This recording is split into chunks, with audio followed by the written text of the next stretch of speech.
चमकपुर गांव में गोपाल नाम का एक लड़का रहता था।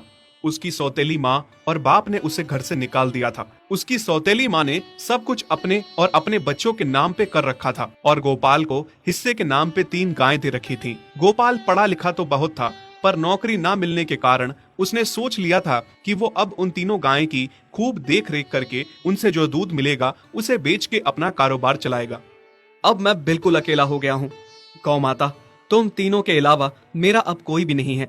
बस मेरा घर चलाने के लिए तुम तीनों को मेरी मदद करनी होगी। तीनों गायें बहुत ही हट्टी कट्टी और जवान थीं और रिश्ते में भी एक दूसरे की बहनें लगती थीं। चंपा, चमेली और मैना। मैना सबसे बड़ी और समझदार गाय थी। चंपा गर्भवती थी और चमेली को अभी अभी बच्चा हुआ था। वो दूध दे रही थी, जिसके दूध को बेच के गोपाल का थोड़ा बहुत घर चल रहा था। पर गोपाल को अब चंपा और मैना पे पूरा भरोसा था कि जब उनका बच्चा हो जाएगा तो वो खूब दूध देने लगेंगी और जिससे उसका कारोबार अच्छे से सेट हो जाएगा। देखा चमेली बहन, हमारे मालिक को कितनी उम्मीदें हैं हम तीनों से। हाँ चंपा, सुना मैंने, मालिक ने हमसे कितनी सारी उम्मीदें लगा रखी हैं।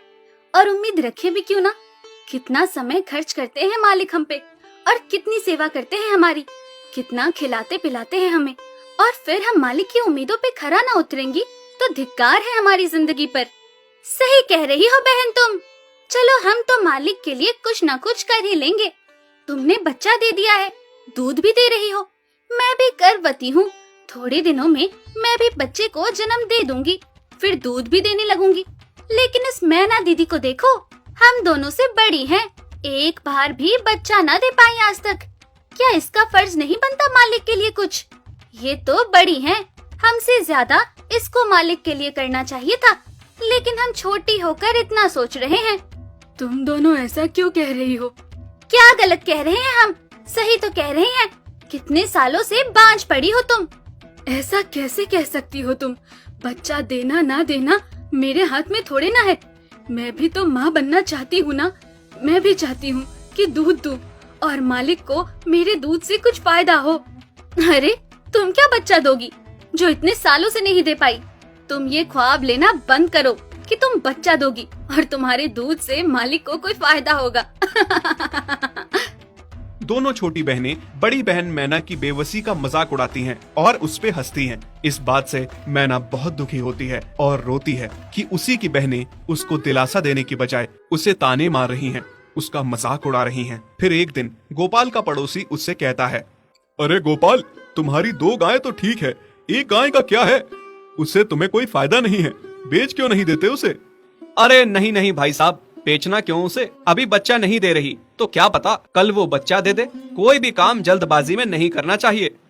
अरे नहीं गोपाल, मेरे कहने का ये मतलब था कि तुम्हें अपना कारोबार जल्द खड़ा करने की जरूरत है, क्योंकि तुम्हारे घर वालों ने तुम्हारे साथ जो कुछ भी किया वो बहुत गलत था।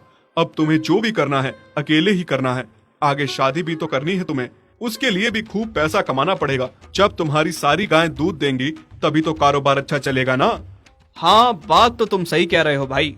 मेरी मानो तो तुम अपनी गायों को क्रॉस करवा के देख लो, शायद उससे बच्चा हो जाए।